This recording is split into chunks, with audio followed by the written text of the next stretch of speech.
Esta é a segunda parte da entrevista com o Dr. Sérgio Ricardo dos Santos. Ele é médico, pneumologista e especialista em prevenção e cessação do tabagismo. Doutor Sérgio, essa lei vai reduzir o número de fumantes em São Paulo, na capital, sobretudo? O primeiro objetivo dessa nova lei é fazer com que nós possamos proteger o fumante passivo, ou seja, garantir a ele o direito de ter um ambiente livre de fumaça de tabaco. Esse é o primeiro objetivo. Porém, existem dois outros objetivos que são bastante interessantes. O segundo deles é fazer com que fumantes ativos, ao respeitarem a lei, possam reduzir o consumo. E um terceiro objetivo indireto é fazer com que esses que reduzirem o consumo tenham facilidade em deixar de fumar.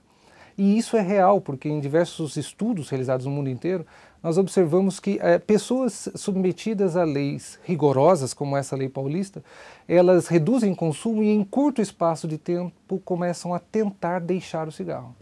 Agora, doutor Sérgio, eu, talvez por ser um remanescente aí do período ditatorial, né, o regime autoritário, me preocupa muito o excesso de proibições, sempre. Por que não é permitido que se abra um bar para fumantes? Por que eles não têm o direito de fumar, se não há nenhum fumante passivo por perto? Veja, hoje a gente tem como obrigação, e isso está bem claro no Código de Defesa do Consumidor, oferecer isso, isso é uma obrigação do dono do estabelecimento, oferecer um ambiente livre de riscos ou danos à sua saúde, à saúde do usuário. Seria contraditório nós termos um ambiente assim, autorizando a utilização do fumo e sabendo que nesses ambientes trabalham pessoas que não fumam muitas vezes, como os garçons ou aquelas pessoas que ficam no caixa, pessoas que estão expostas à fumaça do cigarro e que não são fumantes ativos. Então, o grande questionamento é esse. Nós podemos aplicar ao fumante ativo e ao fumante passivo uma lei diferente, que seja diferente da Lei de Defesa do Consumidor, mesmo ele desejando utilizar aquele ambiente. Esse questionamento está para ser respondido ainda. Até o que se sabe hoje em dia é que deve-se, em primeiro lugar, respeitar primeiro a Lei de Defesa do Consumidor. E, em segundo lugar, nós podemos questionar se em ambientes específicos, desde que o consumidor assuma o risco e ele descreva que ele tem interesse em assumir esse risco, se isso não poderia ser questionado. Por exemplo, não é caricatura não, é uma possibilidade. Eu abro um bar, um restaurante e digo lá, aqui só é permitida a entrada de fumantes. Então, evidentemente, eu não vou ter ninguém trabalhando comigo que não seja fumante. Nem assim pode haver um bar? Se nós assumirmos que esse risco é possível, ou seja, se nós vamos atribuir a todos os usuários esse risco, ele é concordante com isso. E nós sabemos esse risco, nós não vamos imputar ao dono do estabelecimento essa responsabilidade, aí poderia ser questionado. No momento como é a legislação hoje no Brasil, não existe brecha para isso, não existe espaço para isso. Tanto que, na nova lei, está descrito que em tabacarias, por exemplo, seria possível fumar num ambiente como esse, né? A questão é que se você abre uma brecha como essa, todos os donos de restaurante que têm interesse em, por exemplo, ter usuários fumantes, poderiam dizer, olha, eu sou uma tabacaria. E daí poderiam receber fumantes de qualquer forma dentro do seu estabelecimento, desde que fossem só fumantes. Por isso é que precisa haver essa rigidez. E houve então até uma mudança na lei por causa disso, para evitar essa brecha, para que não ocorresse isso e a gente não fosse contraditório na definição da lei. Agora, doutor Sérgio, por que não há o mesmo rigor com relação a bebidas?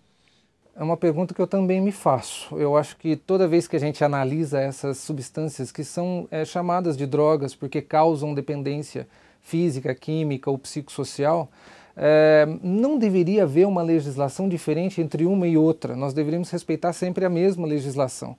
É claro que o interesse comercial, o interesse mercadológico é muito forte ainda na nossa sociedade, a ponto de que só hoje nós dizemos existe a droga lícita, existe a droga ilícita, mas as legislações para as lícitas são diferentes das ilícitas e mesmo entre as lícitas são diferentes. É o caso entre tabagismo e álcool hoje.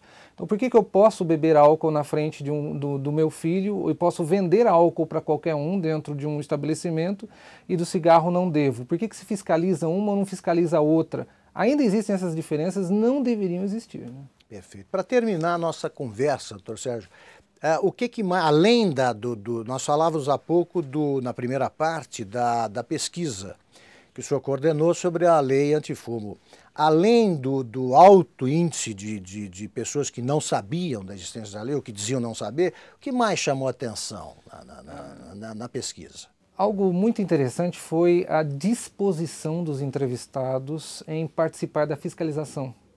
Essa pergunta que foi feita, foi a terceira pergunta do estudo, foi exatamente essa. Você está disposto a auxiliar as autoridades a fazer a lei ser cumprida nos estabelecimentos fechados de uso coletivo? E aproximadamente 90% dos entrevistados, mesmo entre os fumantes, essa aprovação foi em torno de 82%, dispostos a denunciar quando a lei era desrespeitada. E algo que até gerou uma certa surpresa em nós também, que coordenamos o estudo, porque denunciar alguém que está desrespeitando a lei, isso exige um comprometimento com a proposta muito grande. Posto que existem duas formas de denunciar. A primeira, que é o que foi perguntado para os nossos entrevistados, denunciar conversando com o dono do estabelecimento. Nunca buscando a última alternativa, que é solicitar a presença de policiamento para resolver um problema. Isso é a última alternativa depois de toda a negociação e conversa com o dono do estabelecimento. Terminamos aqui a conversa com o Dr. Sérgio Ricardo dos Santos, médico pneumologista, especialista em prevenção e cessação do tabagismo. Muito obrigado, Sérgio. Obrigado a você. É bom que você volte aqui daqui a algum tempo para a gente examinar como é que foi o cumprimento da lei, ou o descumprimento. Ótimo.